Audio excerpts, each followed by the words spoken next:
ஒரு பெரியவர் உயிர் போகிற போது மகனை கூப்பிட்டு 4 வரி எழுதி கொடுத்தார்.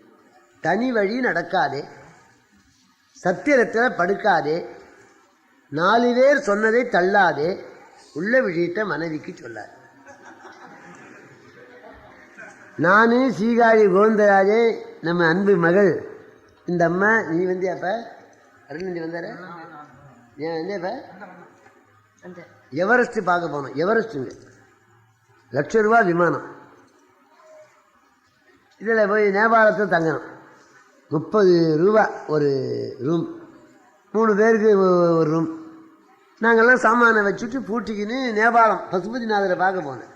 போய் வந்தால் உள்ளே பெயிண்ட் அடிக்கிறான் அந்த ஹோட்டல்காரன். என்னடா நான் வேற சாய் வச்சுங்கிறான். இது என்ன பந்தோபஸ்து?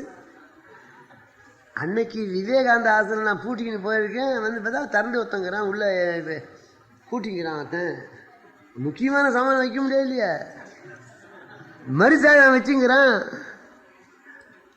அவத்து இல்லையா, தனி வழி நடக்காதே, சத்திரத்தில் படுக்காதே, 4 பேர் சொன்ன தள்ளாதே. அப்பர் சுந்தரர் சம்பந்தர் மாணிக்க உள்ள விஷயத்தை மனைவிக்கு சொல்ல. சம்சாரத்துக்கு சொல்லாத ரகசியம் உண்ட. நமக்கு ரொம்ப உபயோகம் மின்சாரம், சம்சாரம். மின்சாரம் இல்லாமலும் இப்ப வாழ முடியாது, சம்சாரம் இல்லாமலும் வாழ முடியாது. அப்பா எழுதி கொடுத்துட்டாரு, சொல்லலாமா வேண்டாமா, சொல்லலாமா வேண்டாமா. ஒரே போராட்டம். ஒரு நாள் கிராமத்துலலாம் 1க்கு வெளியே தான் வரும். அந்த காலம் 1க்கு வெளியே, ராத்திரி 1 மணி ஞாபகம் உள்ள விஷயத்த மனைவி என்ன ஆகும் ஏதாகும். ஒரு 1/2 மணி நேரம் யோசிச்சு ஒரு பொய் சொல்லி பார்க்கலாம் என்ன விடை. சாம்பிள் உள்ள போய் படுத்தான். அந்த அம்மா முடிச்சிருந்தா, எங்க போனேன் 1 மணி நேரமா 1க்கு போனேன்.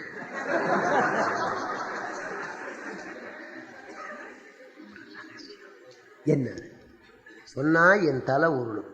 இது பெரிய விஷயம், நீ கேட்காத. என்கிட்ட சொல்லாத ரகசியம் என்ன? வெளியே சொன்ன நான் மூச்சை விடுவேன. 15 வருஷமா என்னோட வாழறி என்ன தெரிஞ்சுக்கிறியா? இந்த வாரி இதை வெளியே சொன்னேன், ஒந்தலை எந்தலை உருளும் எல்லாம் சொல்லாம இங்க வா. அரமரகசி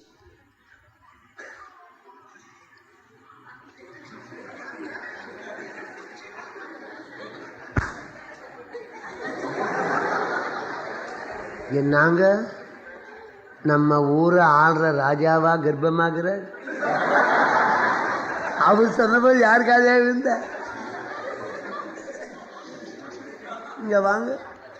என்கிட்ட சொன்னாவில் ஆறு சிவத்துக்கிட்டயோ செல்வ கணக்கிட்டயோ சொல்லாதீங்க. சொல்லுவேனா காமாட்சி நீ உயிருக்கிறான உங்களுக்கு ஓட்டவாய் கேட்க சாமிக்கும் சொல்லாதீங்க. சொல்ல மாட்டேன். இந்த அம்மா படுத்துட்டா இவர் தூங்கிவிட்டா. இந்த அம்மா இருப்பு கொள்ள எப்படி ஆம்பளை கர்ப்பமாகுது? தினமணியிலையும் வரலையே. அப்ப ஆபரேஷன் பண்ணி தானே எடுக்கணும். அடுத்தாத்த அம்புஜம்னு நம்ம கிராமங்களில் அடுத்தடுத்து வீடு. என்ன மகாராஜா கர்ப்பமாகுறார். அடி பைத்தியம் முடிச்சவளே எங்கிட்ட சொன்னாவில அடுத்தவங்களை சொல்லாதே, ஒந்தலை எந்தலை உருளும். அந்த அம்மா மச்சூட்டு மரகதம் கொடுத்து விட்டு குப்பம்மா, கொடுத்து விட்டு பக்கத்து வீட்டு பார்வதி, 3வது வீட்டு முத்தம்மா, 4வது வீட்டு நாகம்மா, 5வது வீட்டு அண்ணம்மா, 6வது வீட்டு ஐலாண்டம்மா, 7வது வீட்டு எல்லம்மா, 8வது வீட்டு பட்டம்மா. கடைசியில் மகாராஜாவுடைய ராணி தோழி காது. தோழி போய் ராணி எழுப்பினா, என்னம்மா மகாராஜா கர்ப்பமாகிறார். ராணி கேட்டா அதான் நேற்று கூட வாந்தி எடுத்தார். அவர் பித்தத்தில் வாந்தி எடுத்தார்.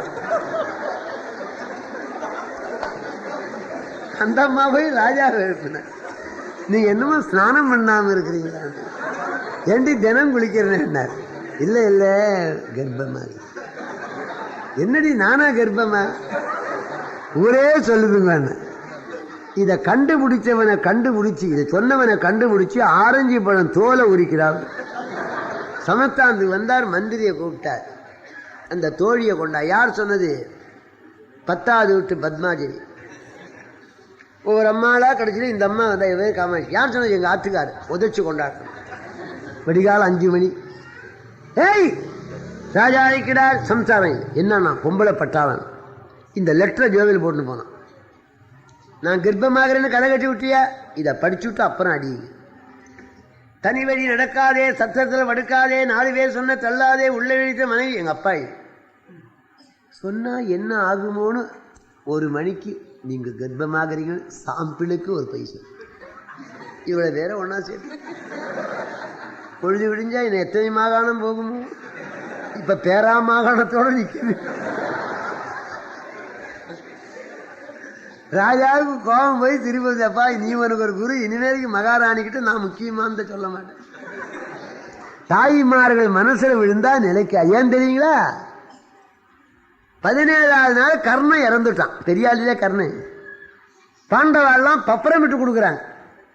துரியோதனாரில் அழறாங்க, அண்ணா அண்ணா அண்ணா. அப்பொழுது மகனே நான் பெற்ற செல்வமே கர்ணா, யாரு? குந்தி அம்மா. பாண்டவாள் வந்தாங்க. அம்மா என்ன? கர்ணைய மூத்த மகன், கன்னி பருவத்தில் பிறந்தவன்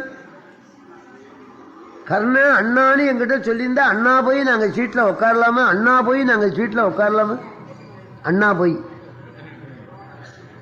இந்த பெரிய ரகசியத்தை மூடி மறைச்சியே இனிமேலுக்கு பெண்கள் காதில் விழுந்த ரகசியம் உடனே வெளியாக கிடது. அதனால தான் தாய்மார்களுக்கு ரகசியம் நிற்காது.